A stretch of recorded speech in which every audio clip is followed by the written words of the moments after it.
من يوم ما اتولدنا واحنا عايشين علشان نكتشف حاجات جديدة ونعيش تجارب مختلفة، بس مش كل حاجة جديدة لازم تكون ممتعة. ممكن تكون تجربة واحدة بس من باب الفضول تبقى هي السبب إن حياتك تتقلب لجحيم. أنا جاية عشان أقول لكم بلاش تجربوا اللي أنا جربته ده علشان ما يحصلش فيكم نفس اللي حصل معايا. في الأول خليني أعرفكم بنفسي. أنا اسمي سارة، بنت وحيدة وعايشة مع أهلي، أسرة ميسورة الحال وحياتنا هادية ومستقرة ومفيش فيها حاجة مميزة، حياة عادية زي أي حد. وكنت طول عمري متعودة إني بقعد في أوضتي لوحدي بالساعات بسبب إن بابا في الشغل دايما وماما هي كمان في الشغل، وأنا طول اليوم ما بين المدرسة والدروس ومشغولة، وكل واحد فينا بيجي بالليل بيكون مش قادر يتكلم لأن اليوم بتاعه كان زحمة. عشان كده بقيت عايشة طول اليوم في أوضتي مع موبايلي واللابتوب بتاعي. وقصتي الحقيقية بدأت لما كنت في ثانوي، خصوصا في فترة الأجازة ما كنتش بخرج كتير وبابا وماما على طول مشغولين، فبدأت قصتي مع الرعب. وزي أي حد بيعيش في ملل وروتين قررت أكسر الروتين ده بإني بتفرج على أفلام ومسلسلات، بس لقيت متعتي الحقيقية في أفلام الرعب والغموض. وواحدة واحدة بدأت أحب العالم ده وبقيت معجبة بالتجارب المجنونة اللي بتحصل جواه، وما بقيتش خايفة من أي حاجة. وبدأت أدور أكتر عن النت وأقرأ كتب، والبداية كانت عادية زي أي حاجة، وبدأت أجيب كتب وقصص وروايات رعب وفضلت أقرأ فيهم لحد ما بقى ده الروتين اليومي بتاعي. وفضلت عايشة ما بين الكتب اللي بقراها والفيديوهات اللي بتفرج عليها على النت، لحد ما في يوم لقيت فيديو بيتكلم عن ظاهرة اسمها الإسقاط النجمي، واللي ما يعرفش فهي باختصار القدرة على تحرير الروح من الجسم، لدرجة إنك ممكن توصل لمرحلة إنك تقدر تتحكم في روحك وتخليها تروح للمكان اللي انت عايزه، وكل ده وانت قاعد مكانك في بيتك ما تحركتش من على سريرك. وبصراحة كده الموضوع شدني وبدأت أتعمق فيه وأقرأ أكتر وأكتر، لكن لقيت آراء كتير بتقول عليه كذب وآراء تانية بتقول عليه حقيقة، بس أنا اتعودت إني أحكم على الحاجة بنفسي.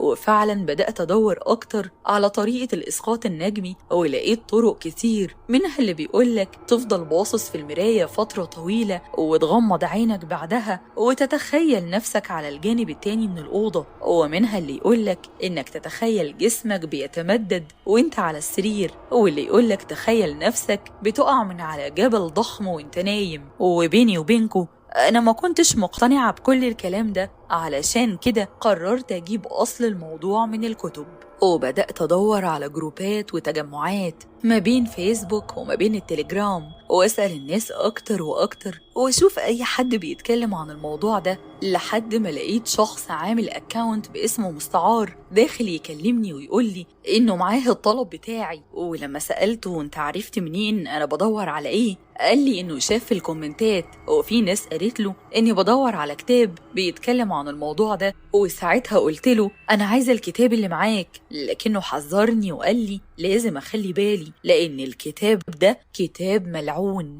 وطبعا أنا الكلمة دي كانت بتضحكني لأني سمعتها في كل الأفلام والمسلسلات اللي اتفرجت عليهم، فقلت له ما تخافش، هات بس الكتاب وقولي نتقابل فين علشان أخده منك. بس الراجل قال لي إني لازم أحوله الفلوس الأول وهو اللي هيبعت لي الكتاب على البيت، وأنا وقتها ما كانش قدامي أي حل تاني، فقلت له إني موافقة وبعت له فعلا المبلغ اللي طلبه. وبعد يومين بالظبط لقيت الباب بيخبط، وانا بما ان بابا وماما في الشغل وانا موجودة لوحدي على طول فلازم ابص واشوف مين الاول. ولما بصيت لقيت مفيش حد واقف، فقلت يمكن خبط غلط، بس لقيت بوكس صغير محطوط قدام الباب، ففتحت علشان اشوف البوكس ده ولقيت جواه كتاب شكله قديم ومتهالك، لكن اللحظة الاولى حسيت ان جسمي اتنفض بمجرد ما مسكت الكتاب، بس أخدته ودخلت أوضتي وأنا مستنية بالليل بفارغ الصبر يكون بابا وماما ناموا علشان أقفل عليا باب الأوضة وأبدأ أقرأ الجزء بتاع الإسقاط النجمي ده.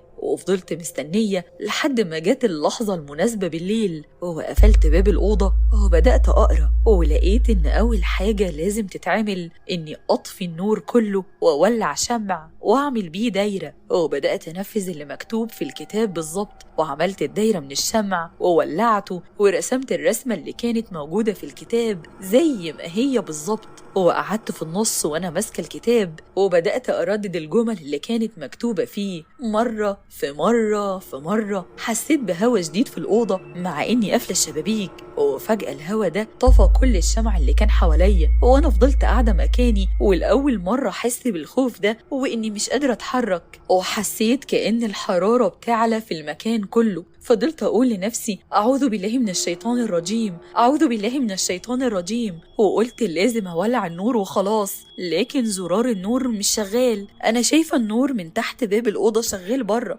لكن في أوضتي لأ. بدأت أتحرك في الأوضة لأني عارفة مكان كل حاجة، وقربت من الأرض ومسكت شمعة وولعتها، وفجأة شفت واحدة ست واقفة قدامي وعمالة تضحك. كلمة شكلها مرعب في الموقف ده كانت قليلة جدا، هو من المنظر بس اللي أنا شفته أغمى عليا ووقعت مكاني، وما حسيتش بنفسي بعد كده غير وأنا قايمة من على السرير بتاعي وبتحرك في الأوضة، وكأنه كان كابوس قوي ولسه فايقة منه. بس إيه ده؟ ثانية واحدة، مين اللي نايمة على السرير دي؟ دي أنا إزاي قمت من مكاني وبتحرك وفي نفس الوقت شايفاني وأنا نايمة على السرير؟ معقولة هو ده اللي بيقولوا عليه تحرير الروح من الجسم؟ هو ده بقى الإسقاط النجمي؟ فضلت أتحرك في الأوضة لحد ما وصلت عند المراية الكبيرة اللي عند التسريحة، وشفت الست تاني. أيوة شفتها، بس المرة دي كانت واقفة من ورايا وحطت إيديها على كتفي وقالت لي مفيش حاجة ببلاش. وأنا فضلت أقول لها أنا مش عايزة حاجة، هأبوس إيدك سيبيني وامشي.